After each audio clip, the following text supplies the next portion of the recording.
आपके इलाके से मुत्तसिल इलाका एक वाक़या मैं सुना दे रहा हूँ। गालिबन नाम मौलाना का नईम था या कुछ भी था, लक्ष्मीपुर गांव का रहने वाले नईमुद्दीन साहब, अल्लाह गरी के रहमत करे बेचारे को। अमानतदारी देखा मैं उनके अंदर।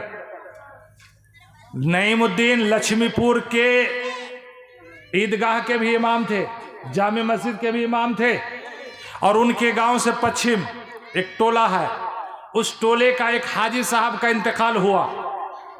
मैं ट्रैक्टर लेकर, थ्रेसर लेकर उस इलाके में गेहूं मलने आया था। एक जनाजा हुआ, वो जनाजा हाजी साहब का।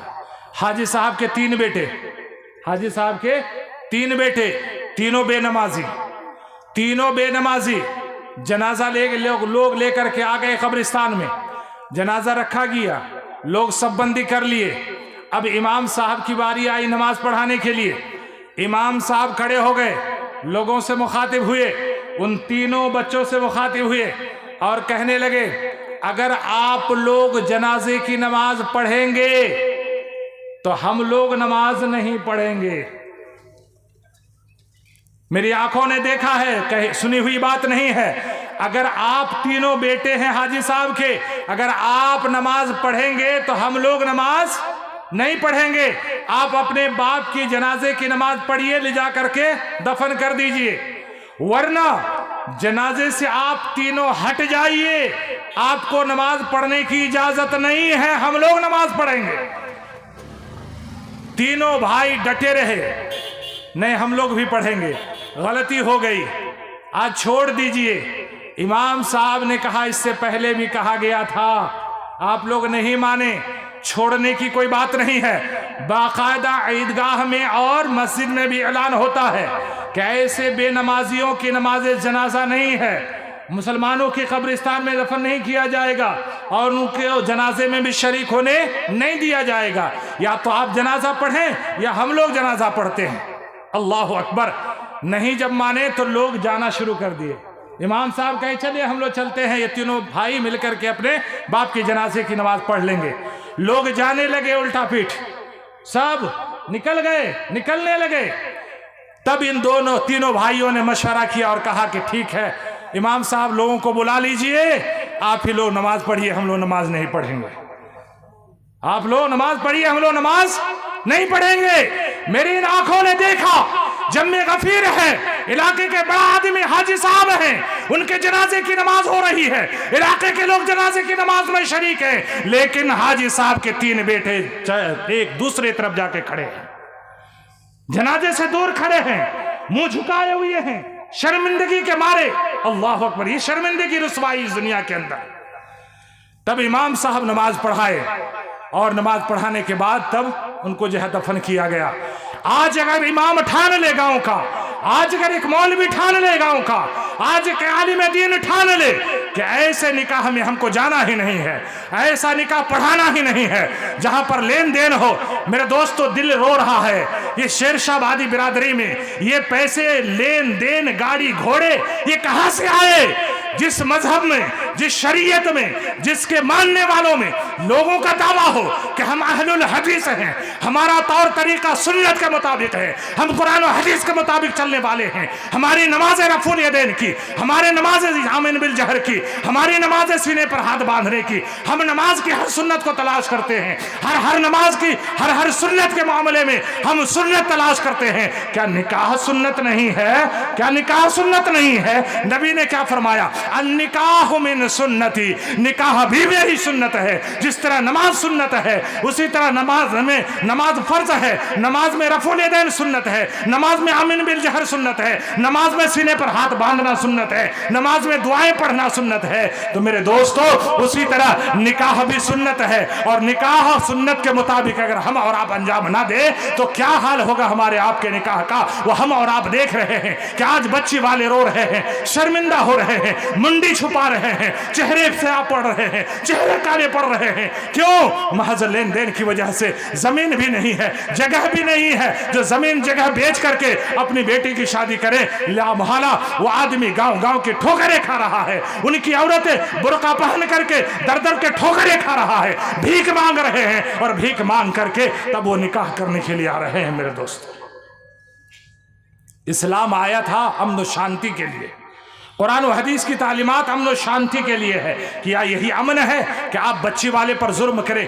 क्या कसूर है बच्ची वाले का? क्या कसूर है बच्ची वाले का, बेटी वाले का? कसूर इतना ही तो है कि उसके घर में बच्ची पैदा हुई है।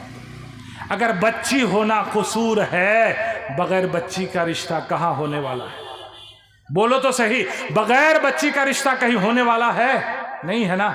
आपको निकाह हर हाल में करना है। अगर आप सुन्नत पे अमल करना चाहते हैं तो आपको बच्ची की ज़रूरत है। आज बच्ची की माँ बच्ची की दुश्मन है, आज बच्चे का बाप बच्ची की दुश्मन है, आज बेटी का जो है बाप बेटी का माँ, बेटी का भाई, बेटी का जो है बहन, सब दुश्मन है उस बेटी का। अगर हर आदमी ठान ले कि हम नहीं लेना है, हमें पैसे की जरूरत नहीं है, हमें गाड़ी की जरूरत नहीं है, हमें जहेज के सामान की जरूरत नहीं है। आज तो अल्लाह अकबर, शेरशाहबादियों में आज फ्रिज चाहिए, कूलर चाहिए, फला चाहिए, जो बाप जन्म में कभी देखा नहीं था।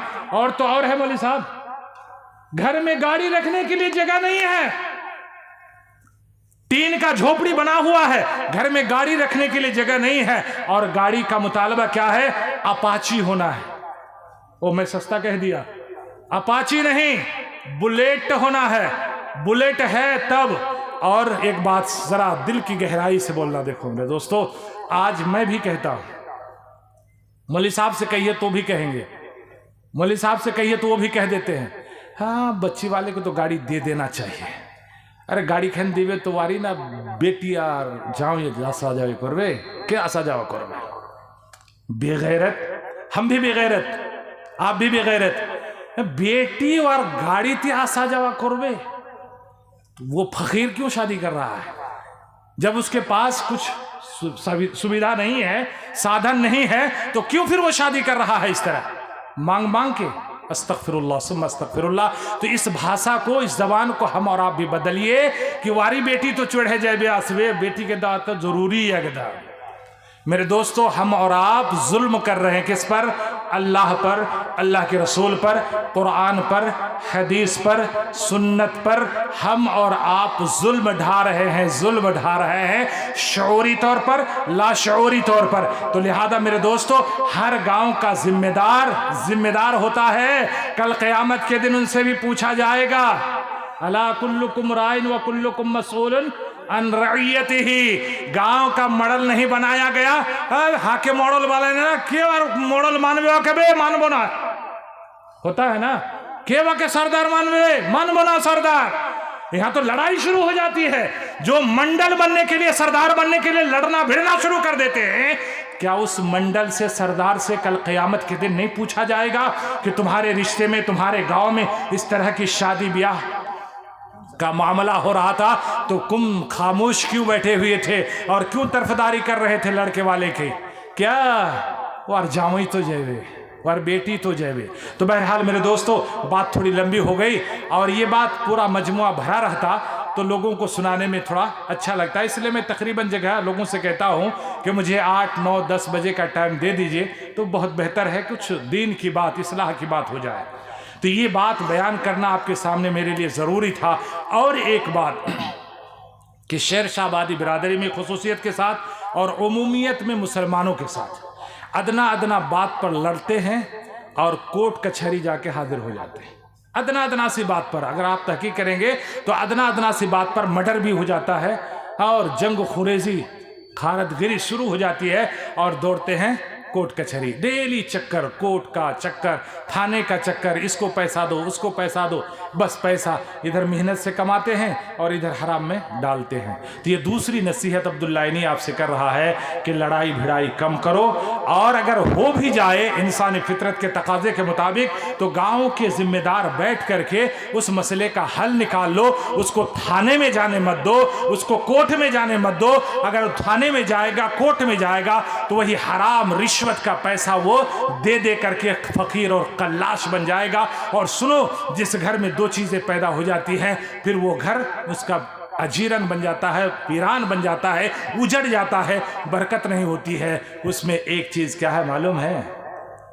यही केस है। जिस घर में केस हो जाए तो वो सिर्फ कोर्ट ही का चक्कर लगाता है। तो बहरहाल अपने अपने गुस्से को कंट्रोल कीजिए और मसले को, मामले को अपने ही गांव के हद तक, अपने समाज के हद तक उसको हल करने की कोशिश कीजिए, ताकि कोर्ट का भी बोझ हल्का हो जाए, थाने का भी बोझ हल्का हो जाए और हमारा आपका भी खर्चा बच जाए, पैसा बच जाए। अल्लाह रब्बुल आलमीन से दुआ है कि अल्लाह तबारक व तआला हमको, आपको, दुनिया के तमाम मुसलमानों को खुसूसियत के साथ सीमांचल के इस इलाके के मुसलमानों को अल्लाह समझदारी अता फरमाए, दीन पर चलने वाला बनाए, कुरान और हदीस के मुताबिक अमल करने वाला बनाए, कुरान और हदीस के मुताबिक ज़िंदगी गुजारने वाला बनाए। ऐ अल्लाह, हम में जो परेशान हाल है तो उनकी परेशानियों को दूर फरमा। ऐ अल्लाह, हमारी बिरादरी में या दूसरी मुस्लिम बिरादरी में जो लेन देन का प्रथा राइज है, ऐ अल्लाह तो उसका खात्मा फरमा और ऐ अल्लाह जड़ से उस बीमारी को दूर फरमा। और ऐ अल्लाह तो मुसलमान भाइयों को ये समझ दे कि वो हराम खोरी से, ब्याज से, सूद से और उसके लेन देन से ऐ अल्लाह बचने की वो कोशिश करे। ऐ अल्लाह तो हम मुसलमान भाई को ब्याज के लेन देन से, सूद खोरी से बचा ले। ऐ अल्लाह, हमें अगर कोई बीमार है तो उनको सेहत और तंदुरुस्ती अता फरमा, या हमें अगर कोई परेशान हाल है उनकी परेशानी को दूर फरमा। ऐ अल्लाह, हम तमाम लोगों के बहन बेटियों के रिश्ते को बगैर लेन देन के सादगी के साथ किताब सुन्नत की रोशनी में अंजाम देने की अल्लाह तो हम सबको तौफीक इनायत फरमा। और ऐ अल्लाह, तो हम सबको आज़ाब क़ब्र से, जहन्नम की आग से और क़यामत के दिन की हौलनाकी और सख्ती से अल्लाह हम सब की हिफाजत फरमा। आमीन। मेरे दोस्तों, मेरी ज़िंदगी का मकसद तेरे दीन की सरफराजी। मैं अल्लाह से यही कहता हूँ, मेरी ज़िंदगी का मकसद तेरे दीन की सरफराजी। मैं इसीलिए मुसलमान, मैं इसीलिए नमाजी। व आखिरु दावाना अनिल हम्दुलिल्लाहि रब्बिल आलमीन। अस्सलामु अलैकुम व रहमतुल्लाहि व बरकातहू।